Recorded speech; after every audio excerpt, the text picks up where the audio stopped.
Hinter uns mein Land. Alles, was ich bin, wurde dort geboren. Alles, was mir Heimat war. Der Bolzplatz, wo wir als Kinder spielten.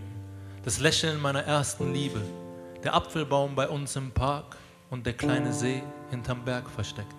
Der heiße Tee auf dem Blechtablett.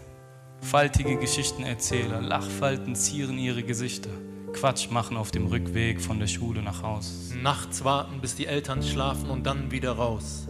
Das quietschende Fahrrad meines Bruders, die Gedichte Nerudas und der Geruch von nassem Rasen.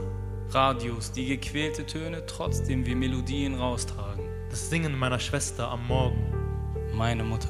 Meine Mutter mit ihren ständigen Geldsorgen. Und ich weiß nicht warum, Marienkäfer. All das war mir Heimat. All das war mir einst Heimat. Aber ich konnte nicht mehr bleiben. Hinter uns der Krieg, das frische Grab meiner Eltern. Der letzte Erdkrumen rollt noch ab, hat seinen festen Platz noch nicht gefunden. So frisch ist meine Trauer und nix ist verarbeitet. Ich konnte nicht mehr bleiben.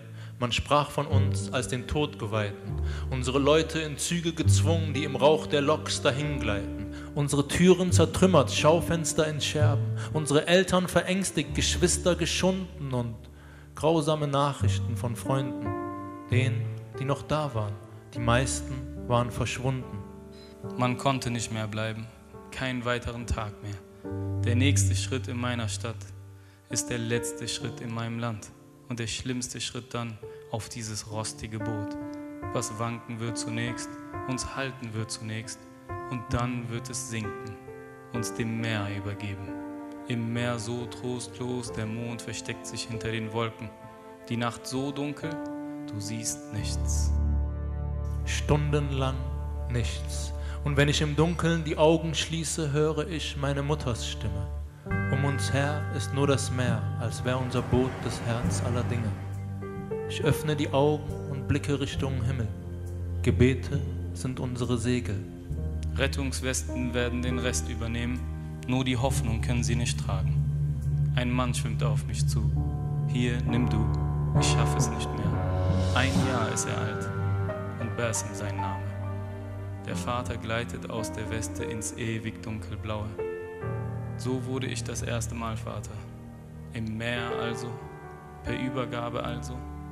Der Mann aus der Weste gab mir sein Erbgut als Erbe. Im Exil angekommen, habe ich schnell gemerkt, die wichtigsten Wörter sind Aufenthaltsgenehmigung, Entschuldigung und Danke. Im Exil angekommen sah ich eine Familie nach langer Zeit vereint, wie der Vater vor Glück wimmert, still und aus tiefstem Innern, mit all der Scham eines Menschen, der selten weint. Ich folgte der Familie Schritt für Schritt, aber nur mit meinem Blick. Im Exil angekommen, aber die Heimatserde nimmt man an den Fußsohlen mit.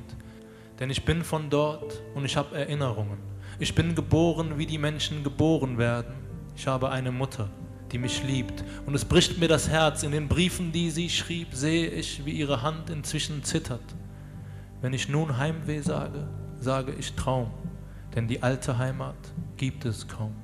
Und bleiben wir hier, werden wir wie der Strand. Nicht ganz Meer, nicht ganz Land. Und bleiben wir hier, werden wir wie der Strand. Nicht ganz Meer, nicht ganz Land. Im Exil angekommen, heißt mich ein Herr willkommen. Das andere Herr hisst mir fremde Fahnen. Manchmal spürt man die Liebe, manchmal spürt man den Hass. Dir schauen sie aufs Kopftuch, mir in den Pass. Aber sei ihnen nicht böse, Habibi, vergib ihnen.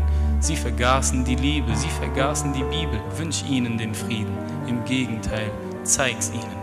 Wir sind Stehaufmenschen, reiß uns die Beine weg und wir gehen auf Händen. Reiß uns die Beine weg und wir gehen auf Händen. Machen das Beste aus unserem Leben, bis unsere Leben enden. Und wer weiß, vielleicht kehre ich eines Tages heim und es wird nicht alles verwandelt sein. Vielleicht sehe ich unseren alten Apfelbaum oder den Bolzplatz hinter rostbraunem Zaun und ich umarme meine Geschwister und ich küsse meine Mutter und das Glück beißt seinen kleinen Zahn in mein Herz. Mein Name ist Ahmed Yusuf, Vater von Basim und ich bin Flüchtling. Ich bin aus Syrien geflohen. Mein Name ist Daniel Levy und ich bin Flüchtling. Ich bin aus Deutschland geflohen. Das Jahr ist 2015. Das Jahr ist 1938.